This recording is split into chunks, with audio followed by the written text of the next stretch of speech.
Nadagdagan pa ang mga kongresistang pumirma sa impeachment complaint laban kay Vice President Sara Duterte.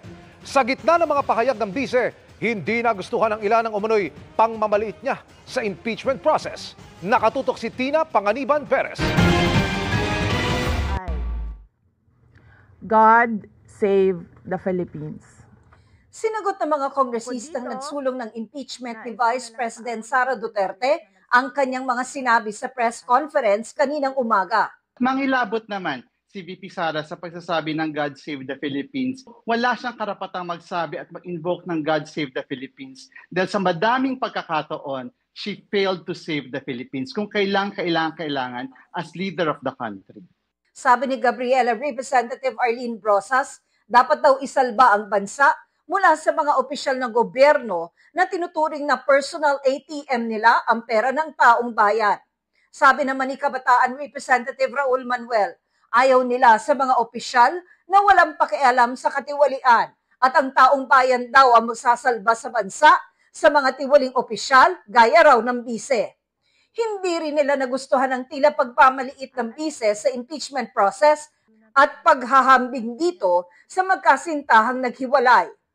Mas masakit pa ang maiwanan ng boyfriend o girlfriend kesa ma-impeach ka ng House of Representatives. Pinapakita nun kung gaano kababa ang kanyang regard o pagtingin sa public service.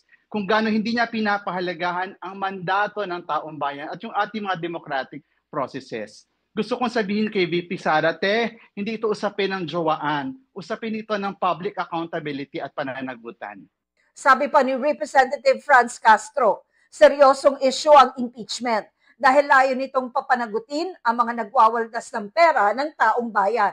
Sabi naman ni Impeachment Prosecutor Representative Joel Chua kay VP Sara, magkita na lang sila sa Senate Impeachment Court.